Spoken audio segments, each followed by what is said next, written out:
Coach Matt here. This is the Coach's Handbook. This the best time. Why you wanna be an outcast? Numbers don't lie. You gain a lot from this math class. It takes time to be great. You can learn the lesson. Blood, sweat, and tears. Heartbeat of a champion.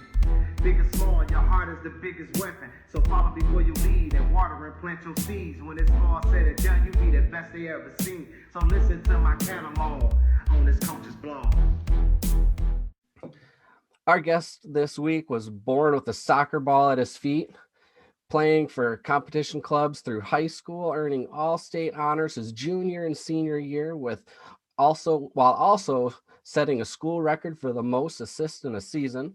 He's played for Olivet College, Detroit City FC, and he's coached for many travel clubs all over Michigan, including his current full-time position with the Dan Bullies Soccer School.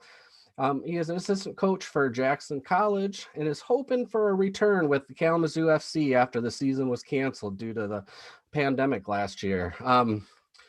I hope I didn't miss anything other than he's a great friend of mine, and he is also my daughter's goalie coach. And he's going to be taking over my team soon. So let's welcome Adam Wright. Coach Adam, how are you? I'm great, man. Thanks for having me. This is awesome. Awesome. Did I miss anything? Did I forget anything? I leave anything out? I think you pretty much nailed it all on the head, my friend. Yeah, I think you got it all covered. Well done. You guys and your long resumes, I can't keep up with it. Yeah, me either. Awesome. Well, I hope everything's going. We're just going to jump into this and hopefully have some fun doing it. Love it. Awesome. So I want to start off with my first question of just, where are you from? Tell me where are you from originally, growing up, just, what part of the world, what part of the country, and all of that. And I see a kitty. There's a kitty. And where were you introduced to soccer? Okay, yeah, awesome. So I was born and raised in a town called Rochford in Essex, England, about 40 miles east of London. Born and raised there. Like you said, grew up with the ball at my foot. And yeah, from there, I just said born to the game, was watching it, with my parents on weekends, on my mom's lap, on my dad's lap. I had an older brother that was into it at the time. He's a couple years older than me. And yeah, from there, just really found a passion in it. In England, it's sort of a religion, soccer. So, you kind of don't have a choice somewhat. It's just thrown in your face, and I love everything about it. And yeah, from there, started playing for a local side when I was about 5 or 6. Just Ashenden boys, we were called. Local team, every Sunday training. It just kind of went from there. So. And then when did you move to the States? Moved to the States in 2002. So about what age? I was 11 then. Okay. 11, yep. So right in the middle of your childhood. Yes, yeah. So it was a pretty tough age to move, to be fair. I mean, I was obviously had friends at that time. All my family's still over there, my cousins, aunts and uncles. So it was a tough age to come, right before my teenage years. But I was lucky enough to have a smooth transition. I made friends easily. And soccer was a big part of that. Soccer was huge with me making friends and feel more welcome and, really adjusting to life over here in America. Were the teams excited to have a player from England come over, or were they a little nervous, or were they? I think a bit of both. I think they heard my accent and they thought right away that I was going to be good at soccer. So it would have been really funny if you weren't, but yeah, well, exactly. Yeah. Yeah. But honestly, it really did. It made it easier. I had something in common with, my teammates. And a lot of my friends to this day, I'm 28 years old, and I would say 2 or 3 of my really best friends are from soccer, at a young age. So that it definitely helped. I don't think if I didn't have soccer, I think I would have struggled a lot more with the transition. It's good to have that commonality with it. Right. So you started playing at 5. I don't know if you can go back this far, but I really want to the first experience you had with a coach that you can remember? Um, were you nervous, looking at this person that was now not your parents and kind of taken over? And it doesn't have to be when you're 5, but maybe when you came to America, or maybe when. Tell me about an experiences when you were young of first meeting a coach, and how what you were feeling at that point. Right. Yeah, I can't remember too much of when I was in England. Um, One thing I do remember, that I was always the smallest on the team, and all my coaches that I did have really, um, a lot of coaches will maybe see that as a negative. Coaches from a young age, I remember them just telling them that, if you're going to be small, you got to be quick with the ball. You got to think fast. Obviously, you're not going to out muscle anyone. Um, and that made me the player, for years to come, and that really molded my game. But I think the first coach I really remember was when I did come to America and I started playing for the Michigan Wolves. I had a coach called Brian Doyle. I think he is still coaching. He coached at Indiana University back in the day. Obviously at the Michigan Wolves, he went on to coach Michigan Rush. So I think he's still in the coaching circle somewhere.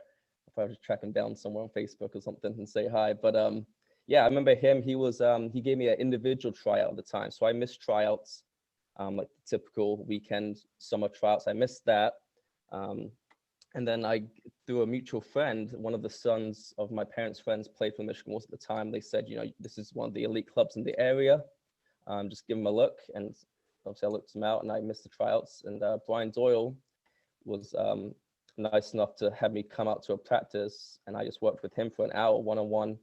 Just he would throw a ball in the air and be like, control this ball, Mhm. we would just pass it back and forward. He would tell me to beat a cone. He would test my right foot, left foot.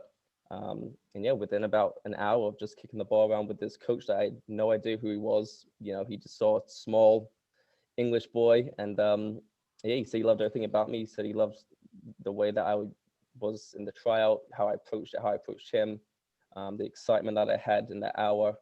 So he made you feel really comfortable. And Yeah, he did. And if you ask a lot of my friends about Brian Doyle, he's a very strict coach. Mhm. He doesn't take a lot of nonsense. He's more of a shouting type of coach. He expects a lot. He demands a lot. But with me, I think he knew how to treat me. I think he knew my situation a little bit too. Mhm. And he knew when to get on me. He knew when to, give me the confidence and, let me express myself on the field. But yeah, he's the first one that sticks out in my mind. And he got my path with the Michigan Wolves, and I was there for almost 10 years. I played for that club. So it was, yeah, he kickstarted that for me.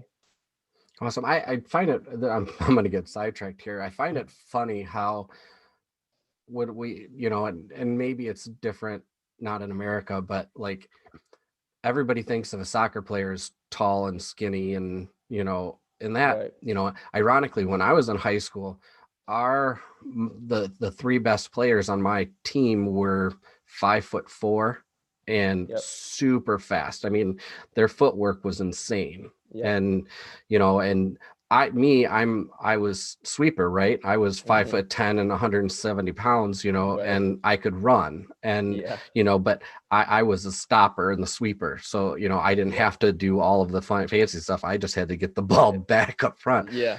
So I wonder why, what the stigma is, but I don't know. Yeah.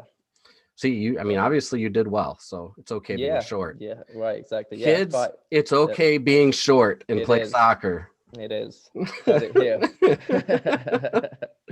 I want to talk about your time with the Wolves, because I think, especially in high school, I was looking at your background and stuff, and I think for people listening, it would be beneficial to kind of tell. I mean, you were playing for the Wolves, but you were also playing for your high school Yep. at the same time, Yep. and going to school, Yep.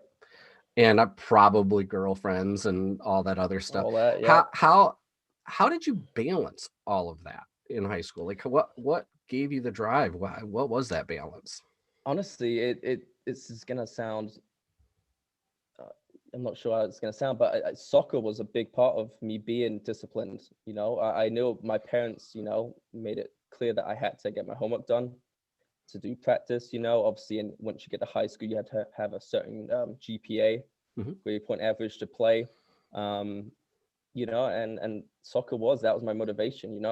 If I was doing bad in school, if I was missing homework assignments, if I was doing poor on tests, that was obviously one be something I had to work on more or study more, and that would not give me the time to do what I love, which is soccer. So um, my parents made that very clear. The term student athletes thrown around a lot, and there's a reason why it's student and athlete, not athlete student. So that's the Very message, good point. right? Yeah, Very good point. I like I that. got some stuff up there, but yeah, and that's followed me through high school, through college as well, playing, and it does give you discipline. It gives you something to you have to get A done to do B. Mhm. Mine was homework and taking care of my studies, so I could go and do my passion, which was playing and practicing soccer. Awesome. Yeah, Yeah.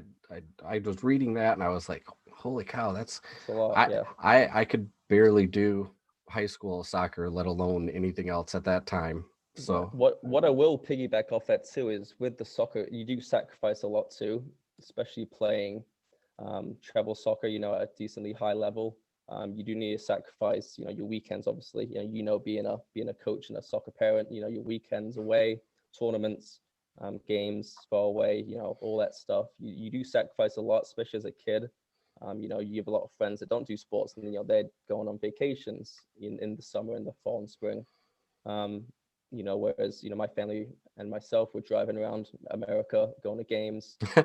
People are, kids are going to parties. In high school, that time comes around, and you have to sacrifice a lot. Just definitely if you want to get to where you want to be, it definitely takes some sacrifice. cool. Yeah. Okay, so what okay, so we're still in high school, we're still in that age, even growing up. Was there any other sports, or was soccer your only one, or did you cheat on soccer a little bit? I did cross country and track Okay, in middle school, when I was a bit younger. And that was that's big in mostly, Michigan. yes, and that was mostly to complement my soccer. So it was more to stay fit for the soccer. So I wouldn't say it was really cheating. It was kind of a little side thing, Loophole, yeah, Yeah, right. exactly. But no, I did, yeah, I did cross country competitively. I was actually very good at it. I I bet. finished I think top 5 in my county, Oakland County, Oh wow. as a 7th grader, and I was going against 8th graders. I ran like I think a 10-15 2 mile when I was Holy super cow. young. Yeah, which these days you would never see me doing that. I barely do a mile in that time these days. But yeah, I was very good at it, but I didn't enjoy the individual, I guess, side of it, not having teammates. I didn't like being like solely just me and the sport. I like having my teammates. I like having that atmosphere. I used to get super nervous. I never got nervous in soccer, but I used to get super nervous before cross country meets. Um, I was a top runner at my school, and I'd hear kids saying, "Well, Adam's going to win the meet, so we just got to do our best." And so it gave me pressure. I remember getting sick before meets because I just hated how I felt. If I let somebody down, I hate letting people down as it is in life. And even just even if I got second, I would feel like I was a failure on that day. So yeah, I just got away from that as years went on, and obviously my soccer got more serious. So I didn't really have time to do 2 sports. But yeah, just track and cross country. I did dabble in a bit of cricket and rugby back in the day, back in England, but I was too small for rugby, and I'm not very good with my hands and eye coordination, so cricket was out of the question too. Yeah, I would say rugby is one where you really should be a little Yeah, bigger. Yeah, I get it. yes, definitely. Yeah, Well, I know about cross country. My son started 2 years ago, and that's right. Yeah, holy cow, he played soccer. He never liked soccer. He didn't like soccer for the same reason you didn't like cross country. He didn't like the team part of it. He didn't like the competition. He just right. wanted to go against himself. Right. And so that was the big thing for him in cross country. But shoot, I see kids running the 11-minute 2 mile, and I was just like, you're nuts. Like Yeah. they're throwing up at the end of those Mm-hmm. meets. Yep. Oh, Yep. that's no thanks. No, not anymore.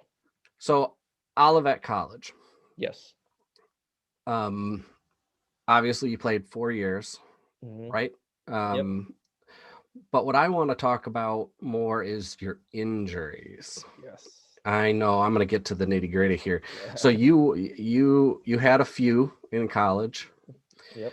So talk us through that. What, first of all, your first injury is probably one of your first major injuries Yeah. ever as a player, and you're here and you're at your top level and playing college. And what was that like just in general? What was the injury, your first injury, and what was it like? So yeah, it was funny. Even like through my youth years, I never really got injured.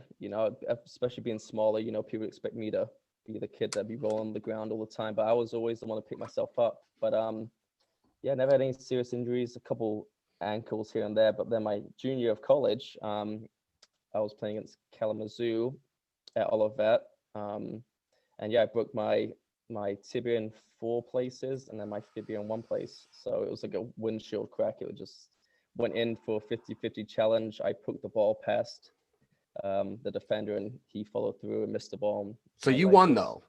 yeah, I won the challenge. Yeah, definitely. Okay, good. Yeah, yeah, Oh, but all right. yeah, exactly. I think he got. I don't think he even got a yellow card either. I think he walked away unscathed, which was nice for him. But Way to go, yeah, ref. yeah, it was a tough one. It was tough. So a few more injuries later, how does that make you look at, I mean, at this point, was your goal to play pro Yeah, before? yeah. So yeah, the aim was, I mean, even from a young age, that's all I wanted to be, was a professional soccer player. And at that time when I got those injuries, I was playing for Detroit City that you mentioned earlier, which is a Yeah. semi-pro team. I think they're now considered professional, but back when they first formed in 2012, they were semi-pro, and it was kind of a stepping stone team to Mhm. the pros. So pros would recruit from there. They would, and I was doing well for them in the summers and get my name out there. I also had some contacts overseas to have trials. So I definitely had opportunities to go, and that was the path I wanted to go. I wanted to do my 4 years at Olivet, get my degree first and foremost, and then try my luck, whether it be in the States or back in Europe or England, and just try play. I was going to give myself a year or two off to try live that dream. But like you said, with my injuries, that kind of all put it to a halt. But So yeah, what was going through your mind at that point when you had to make that decision? yeah, it was tough. It was really tough. The leg break, I broke my leg and it was a junior. So, I was like, well, I'll recover from this. I'll come back stronger. My senior year, is when I'm gonna make my name even better, get my stats, get my name out there, really make it a point that I'm worth to be, professional soccer player. And then obviously my senior year, I tore my ACL. Jeez. I think 7 or 8 games in, tore my ACL, my LCL, my meniscus. It was against Kalamazoo as well, so that's my bogey team. Savage. I know the Yeah, coach. I know the current coach of the yeah, Kalamazoo. Yeah. yeah, they're good guys, but they're not my favorite team in the world. I But don't blame you. yeah, Ironically, Jackson in high school was our nemesis, so fair enough, I fair can enough, go against you there. So fair enough. But yeah, doing my knee was a big thing. With a leg break, you just kind of sit there and it heals itself. And that happens in soccer. With a knee injury, I didn't know how serious it was until I actually did it. I knew it was bad, but once I got the surgery and had to go through rehab, um, it was heartbreaking, honestly. I thought I could bounce back like I did with my leg break, and then I remember I got somewhat healthy and I started running and started kicking the ball around. I just didn't feel as good, honestly. I didn't feel as fast. I didn't feel as confident. I would train again with Detroit City for a bit. I would train with some other teams in the summers. And I remember going there and just feeling, I don't feel like the same player. I'm backing out of challenges that I would never dream of. When I get the ball, I just want to pass first. I had a bit get of rid of it. Yeah, I had a bit of PTSD, honestly, from that experience. And it really did shake me up a bit. And that was the hardest thing, was knowing that I wasn't the same player, and I didn't want to try chase a dream known that I wasn't the same player. You Mhm. know, if I was gonna do it, I wanted to be At your top. 100%. Yeah. Yeah, exactly. I want to be at my top. So there was a couple of years there where I was just doing rehab. I was really just trying to get back to a level that I thought was acceptable and good enough for me first and foremost. Then obviously it would be up to the pro teams to think so as well. But yeah, and I took a big pill of reality and realized that it wasn't going to happen. And I was getting older. Um, Moved to Florida for for a little bit, to try something new. I was, obviously really upset. I was kind of in a dark place after the knee injury. I was just trying to kind of find myself in the world because soccer was slowly, going away in a sense, at least playing wise. Um, but yeah, and that's thank God for coaching, honestly, because that was the next thing for me. I wanted to be involved in the game somehow. And when I looked at everything, soccer playing was out of the equation, and soccer was something that I've always been good at, whether it be playing or just knowing the game in general. So that really forced me slash made me a coach. Well, you really decided you wanted to take over this interview and get to my next question. Oh, sorry. Yeah. um, but on the flip side, we're going to you first started coaching really kids during college. Yep. Yeah. That Yep. was So while you were playing. yes. What drove you to do that? Now we're not talking. This is before the injuries, Okay. right? Correct. Yep. Yep. And so when you started, you Yep. were coaching. So you obviously had a bug a little bit earlier than the injuries. So Yep. what drove you to start helping out the kids when you were at Olivet? Yeah, so yeah, in college we used to do summer camps just for kids, sponsored through the college. And I remember the coach just had wanted to get volunteers, and I just love the fact, to mostly just to be around a soccer ball and be around kids. It was as easy as that for me to want to do it. And then the minute I started coaching with the little kids and just kind of like juggling the ball, or doing scissors or doing some skill, the kids were like, wow, I want to do that one day. Yeah. Little things like that. I just broke down each skill, told them how I learned. It may not be the right way or the most effective way, but it's how I learned, and I told them what I did. And obviously when you play college and kids see a college kid, they kind of look up to you a little bit, and they want like your autograph on soccer balls and stuff Oh, like that, nice. which is cool.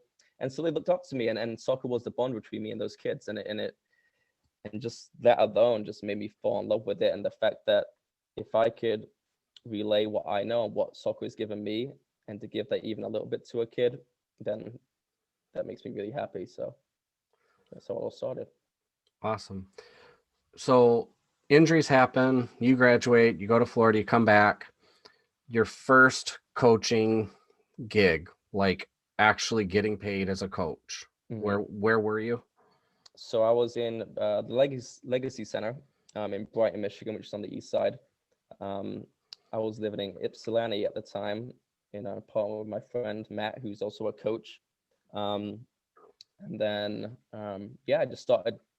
I think there was a Indeed post online. It said, looking for staff coaches, and it was all sports like lacrosse, basketball, soccer, any every sport you can imagine. And I just went in there and said, I played college soccer, and I sent my resume.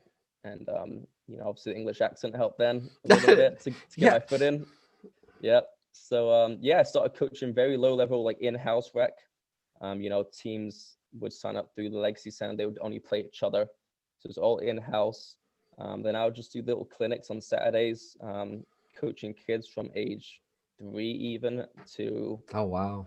to about 12 years old. So it was more like younger elementary age kids.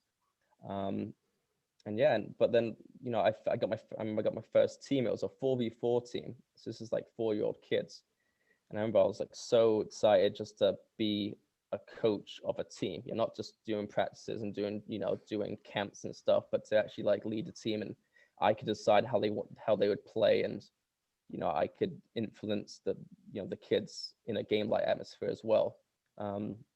So yeah, I'll start at rec, and then from there, they had a rec travel program, which was rec, but obviously you travel around this, the local area. Did that for a season or two, and then just worked my way up. Honestly, I did well. My teams were winning. Had a lot of good feedback from parents, from other coaches that were higher up at the time. They knew me, and um, yeah. Then from there, just got select teams. Teams that compete in whistle, which is similar to West Hmm. Michigan soccer. So like select level travel teams. So going around Brighton, Detroit area, Ann Arbor. So all local stuff still. But yeah, just kind of went up the ladder, but it definitely started at the bottom. Well, just remember that the team that you're going to be taking over just beat the Detroit team last Gotcha. in the tournament, Oh yeah, right? yeah. I heard of it. Yeah, that's awesome.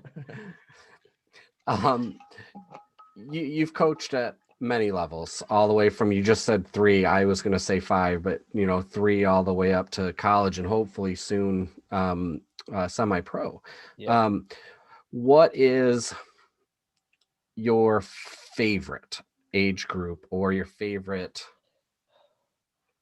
level of play? Because I mean, even at age groups you have different levels, right? I mean, at Right. U13 you could have select, you could have elite, you could have blah blah blah. Right. So take all of your coaching experience, which one was your favorite? My favorite.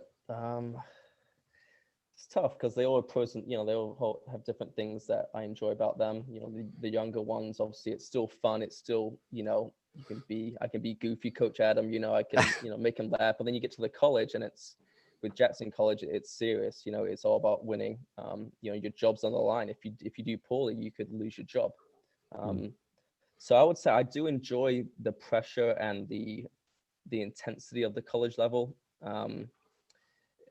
It's really molded me as a coach. It made me grow up as a coach. I've learned so much under Coach Dan, being the head coach there. Um, yeah, so, and obviously I get to join in the sessions too at college. I get my boots on sometimes and jump in the sessions, which is always fun. So I'd say the college is probably my favorite. If I had to pick one, it's very tough to pick one. But yeah, it's just you can get more in depth. The tricky part is you get kids that have been coached by all sorts of coaches throughout their whole life, and you have to try to mold those kids into players to play for your system. So that's a challenge.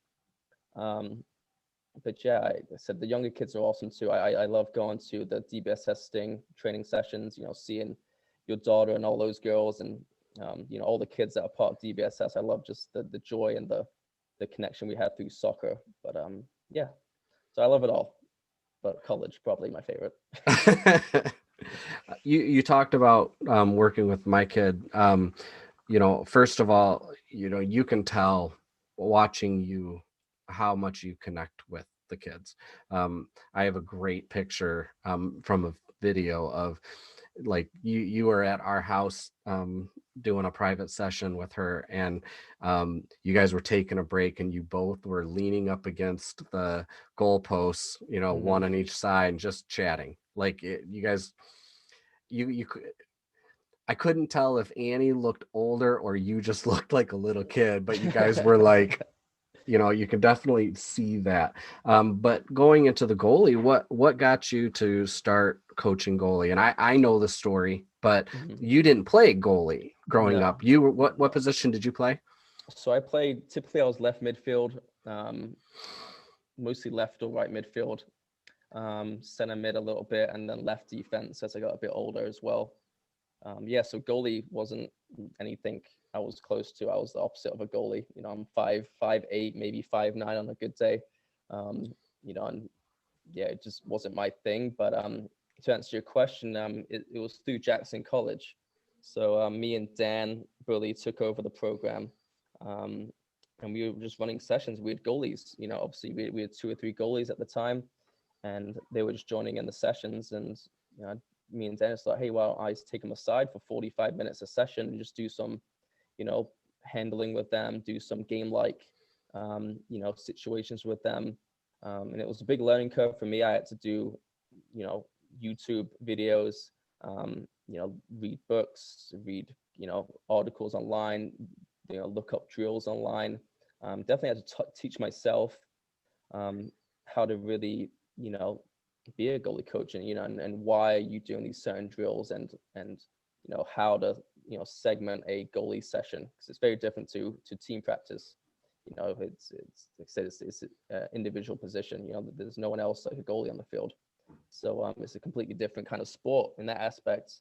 But yeah, just thrown into it. It was just, I was needed to do something, at a position at Jackson College, and I never looked back, and I love it too. It's one of my favorite parts of coaching, which I never thought so. If you asked 16-year-old Adam Wright if I would be a goalie coach, I'd be like, yeah, Nope. it's not for me. No, I'm not.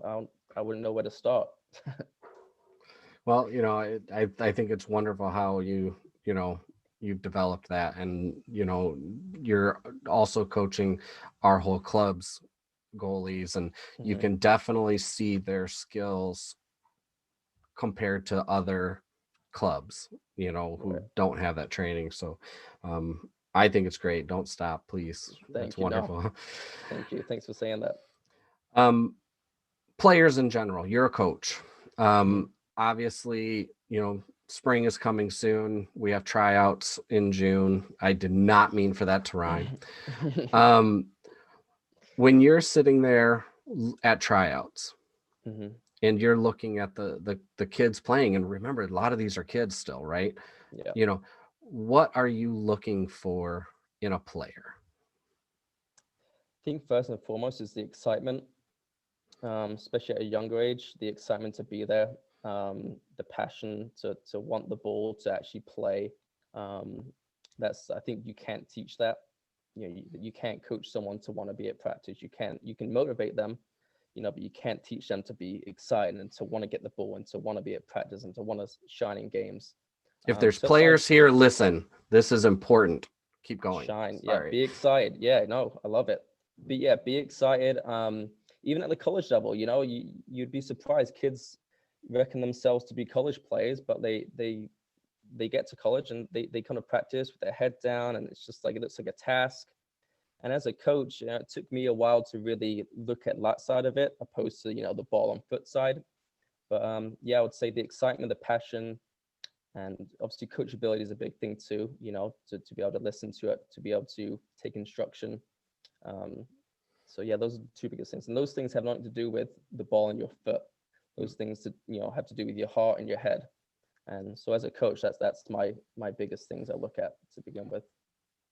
And I totally agree. I'm along with coaching, I've been teaching skiing and snowboarding for 25 years, and I do the hiring of all the snowboarders. And one of the first things I say to these young kids that come out and try out to be an instructor is, I don't care how good you are on skis or on Hmm. a snowboard. I want to see what your personality is like. I want to see how you hold yourself, because I can make you better. My job is Yeah, to make my instructors better, exactly. Yeah. and that's what I've been trained to do. So I'm with you 100%. We've talked about what you look at as a player. Now it's time to look at you. I love What? that. Love doing that. Yeah, right. Okay, great. Modest too. Write that down on the Yeah, resume. that's it. Um, what if you could describe yourself as a coach? We know how you look for players, so we kind of have an idea. But when you look at yourself as a coach, what does that look like? Um, it's a good question. I don't think I've ever been asked that before. Um, I like to think of myself as, my biggest thing is confidence, in players. So I like to think that I am someone that you can be comfortable, be comfortable, sorry, be confident around, be comfortable around as well. Um, I want to be that friendly face. I want to be, I enjoy the role of being a mentor. I enjoy the role of being the big brother to some kids, someone to look up to. I think, me as a coach, that's the most important thing, especially from the get-go, when you get new players in, it's to be that friendly face, someone that a kid isn't afraid to ask questions, to someone that they can be themselves around, on and off the field. So yeah, I like to think of myself as that friendly, that open coach, understanding coach. um, yeah, I said different levels. Obviously, when you get to the college game, and I'm a completely different person than you probably see at DBSS, but that's because I have to be. But yeah, overall, I just want to be that welcoming face for kids and young men as well. Awesome. Yeah. So now you know now we all know what kind of coach you feel you are. Who was that coach to you? Who was that biggest inspiration for you that you said, this coach motivates me and I could see myself as this coach? Maybe not necessarily the same coaching style, but hmm you know, who would be that coach for you? Um, I'll say when I was really young, it was my grandpa. He Oh, was the one that kind of brought me into soccer. So he was obviously my granddad. So he was one that I really looked up to and wanted to impress, my dad as well, playing soccer and my parents. So that would be from the early age. But I think looking to the future, my college coach, Chad Wiseman, he's currently the head coach at Western Michigan now. But he was the first coach that I really just want to impress. I really? want to do, I not saying no disrespect to the other coaches, in the past, but he was a coach that I really just I needed to impress him. I needed to do well. If I didn't play well, I thought I failed him. Whereas, when I was younger with other coaches, I thought, I had a bad game, that's on me, and I let my teammates down. Whereas once I got to college, it really was I let him down. He put his trust into me. He brought me into his program. He gave me scholarship, all that, all those things that go with being a college player. Um, so yeah, he definitely is the one that sticks out to being that influence. And he's completely different coaching styles as I am. Completely different. If you ever catch a Western Michigan soccer game, you'll know exactly what I'm talking about. But yeah, Chad Wiseman for sure. Excellent. Yeah. Okay. Tough question. hmm We all make mistakes, right? Um, is there a mistake that you've made while coaching that really sticks out in your head that you could share with us? And then how did you get by that mistake? How did you move on? I couldn't pinpoint one mistake, but I would say my emotions do get best of me Sure. sometimes. Whether it be arguing with another coach, arguing with a referee, which I always hate doing. I feel awful about it after the fact, but I definitely when I was younger too had a tendency to let my emotions get the best of me on the sideline. So I'll say yeah, just getting yellow cards for you know for shouting at the refs or arguing with the opposing coach, and things that just I have no place. I'm not proud of those things. Especially being a coach, you preach to your kids not to do the Hmm. opposite. You preach them to respect. That's a big part of the game and a big part of being in team sports and even being a coach is respect.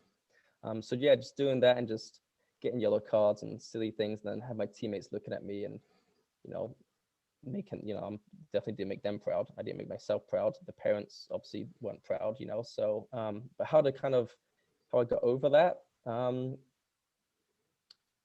I think I just I look at my players more. You can't I can control myself. I can control how my team plays or how they're set up. You can't control how a referee is. You can't control how another team plays. The team's going to be dirty against you. This isn't a PlayStation or Xbox game. You can't just control, switch Right. sides and control them. So I think just understanding what you can control, and just doing the best and just keeping your cool. And I think it honestly did take getting older and going through those experiences to give myself a more level head. I still make mistakes. I'm definitely not perfect by any means, so I'm sure it will happen. Hopefully not, but I'm sure it might happen in the future. But yeah, I think just controlling it and just putting myself in a headspace where you can control what you can control, and that's it. It's good. Yeah. So we have one more section, but before we do that, I want to give you the floor to give one piece of advice that, whether it's to players out there, or maybe even inspiring coaches, um, the totally free range, just what would be one thing that you feel you could leave on this podcast as not only a representation of you, Hmm. but also great advice for everybody else? Right. Um, Told you I wasn't going to make one this thing. easy. Yeah, it's tough. Another question I've not been asked. So, play with joy. I think, find joy in it. If it's soccer, if it's coaching or playing, find joy. It's a game. It's it's supposed to be played with a smile on your face. That's what a sport is. That's what a game is. um I prided myself on always being that person in the locker room that was happy, and a little bit goofy before games. I was serious when I needed to be, but I would say find the joy in the game. Kids are privileged to be able to lace their boots up and kick a ball around with their friends. It's and just show that joy. It express that joy. Relay that joy onto your teammates. Um, yeah, and I think with joy as well, just give it your all too. Obviously, that's a given, but I have regrets in my career where I could have maybe done better in a game, done better at practice. I have practices still that I think about where I missed an open goal in practice, for example, and I still think about that, and maybe that was because I wasn't as fit as I should be at the time. Um, yeah, and just don't look back. I mean, it's a short career, as I know all too well that your career can be cut off at any moment. I was 22 when I retired from soccer, if you can call it that, as a player. So yeah, enjoy every step. It goes by way too fast, and I'm jealous of the kids I coach. I would love, and I would do a lot to be in their shoes these days. So yeah, love Hey, the game, and make the most of the days you got with your boots on. that's probably why you relate to them so well, because you Yeah, know that they're what their love is still. yeah, So awesome. of course. So I wanted to let you talk about, anything else that you wanted to talk about, but I was hoping you could humor me, because there's one thing that I did want to just quickly touch on about your past. Um, Real quick. A year and a half ago, no, just over a year ago, you went to Africa to work with, to teach a camp clinic with Yeah. Coach Dan and Coach Al. Hmm. Briefly, what was that like? Life changing. Don't get into the one detail. Everything else you can talk Okay. about. Okay. Life changing. Honestly, life changing. Um, Something that I never thought I would do myself. Something that just it changed my outlook on just life in general, how I live my daily life, how I treat people. Um, yeah, eye opening. Something that I would love everyone in the world to experience, especially over here in America. I think now more than ever they need to see that side of people in the world. So And a quick yeah, backstory for those of you that don't know, a few of the DBSS coaches went over to what country was it? Malawi. Malawi, but it went to a village. No Mhm. power, really. No, very little power, but no running water. Um, but there were hundreds of smiling faces with you guys. Yeah. Tons of pictures. Um, you know, was it hard with the communication? Was it? Yeah, it was at first. We had translators, which was helpful. But once you get the ball on the ground, and that's the global language, soccer. So that definitely helped. Just getting our foot on the ball and demonstrating and having them copy. Um, so yeah, it was tough. But to back off your point that you're just saying about the smiles, when I was there, I didn't see one argument. No one argued. It was just people were grateful to be alive, and to have their day, have their sunshine. When it rained, they were happy it rained. When it was sunny, they were happy it was sunny. No arguments, smiles, grateful. um, None of this stuff that you see in the world at other parts where things are taken for granted. So yeah, it's incredible. Well, it was great living through you guys. I was so proud of you, all of you. Thank you. Wished I could have been there, knew that I couldn't even if I wanted to. But just wouldn't work out for me. But um, it was great. I loved seeing all the pictures, and I loved. And when we were going to hang out, you and I, to learn all about it, COVID hit, and we weren't. Yep. We never got a chance to really talk about it. So we're going to have Yep. to definitely get together Of course. as everything works out. So. Of course. So the last 5 questions are fairly quick and easy. Okay. I warned you about them a little Yeah. bit. I don't think I made them too hard. Haven't decided what to call this section yet, so we're going to call it today the Fast Five. Fast That's five. what we're going to call it today. Bring We'll it try on. it. We'll try it a different one each All week. right, let me get ready for this. Here we go. All right. First question. We're going to start off with an easy one. Okay. What is your favorite soccer position? Attacking mid. Sorry, mid. Yeah, attacking mid. Oh, attacking mid. Yeah. Okay. All right. You ready for this one? This is a little bit harder. You might have to think about it. Would Okay. you rather coach an experienced veteran team or a young, energetic team? Young, energetic, all day. Yep. You can mold them and how you can make them how you want to. They've not been molded into something and been taught certain ways. Yeah. Clean slate with a new energetic team all day. Awesome. If you were an animal, what animal would you be? I was an animal. My cats have a pretty good life, so I'd probably say a cat.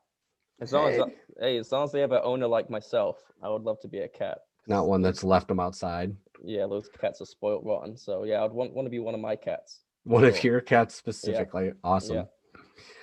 Would you rather be a mascot of a pro team for a day or a ref for a teenage travel league for a whole weekend? Mascot. I would be the mascot. Oh yeah, I would love that. Which team would you be a mascot for? It's got to be Arsenal, my favorite team. Yeah. Their nickname's the Gunners, but their mascot is a big green dinosaur for some reason, which doesn't make sense, but it looks like a good gig. He looks like he's having fun at the games, so I would love that. Throw on a green dinosaur suit and strut my stuff. Sign me up. Well, maybe if maybe we'll try to make that happen. We'll make a DBSS mascot and you can run around. Yeah. Last question. Okay. What drill do you make your players do that they just dread, that they hate? Does conditioning count? Specifically, like what part? Like, what yeah, part? What is it? We do, I would say, college boys, we do this thing called the 5. So you do 5 back, 10 back, 15 back, 20 back, 25 back. Suicides? Suicide jab. And yeah, so I would say that one specifically, I do that with them a lot too. A lot just for my enjoyment because they hate it. And yeah, I enjoy them, working and struggling a little bit. It brings joy to my eyes. It brings me back to my days, and it's kind of my revenge from all the running I used to do. So I would say fitness with the college boys, that one. But for the younger ones, I think team shape for the younger ones without a ball, like shadow training. Which I love coaching. Maybe that's the coaching nerd in myself, but I love that part of the game, the team shape and the strategy side. So, but I know for the kids it's boring because there's no ball involved, and it's just me with a whistle and putting situations out there and having them place themselves where they should be, depending on what the ball is. So yeah, shadow training or team shape for the younger ones. Yeah. Coach Adam, anything else that you want to say before we go? Thank you so much, and I love what you're doing. I love this podcasting you got going on. I think it's amazing, and just thank you for giving me the opportunity to share my story, and thank you for quizzing me and keeping me on my toes a little bit there, and stumping me a little bit along the way. It's been a pleasure. You're a great friend and an awesome coach. So it's been a pleasure. Thanks, Coach Adam. Hope you guys enjoyed it. Hope you took some stuff away from it. The whole point of this is to learn from each other. We need to, as coaches, realize that we don't know everything. Adam is like 100 years younger than me, and I learn from him every day. So I wanted to bring him to you guys so you guys could see it along with like Coach Dan and the other coaches that we're going to see. Hopefully we'll find some non-soccer coaches eventually, but right now, we can all learn from coaching regardless of the sport. So thank you to everybody. Tune in next week. And again, this is Coach Matt from a Coach's Handbook. Thanks, everybody.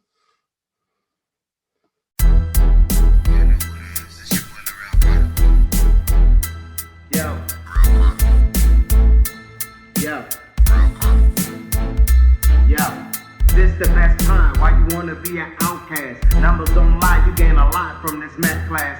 It takes time to be great, you can learn the lesson. Blood, sweat, and tears, heartbeat of a champion. Big or small, your heart is the biggest weapon. So follow before you lead and water and plant your seeds. When it's all said and done, you be the best they ever seen. So listen to my catalog on this coach's blog.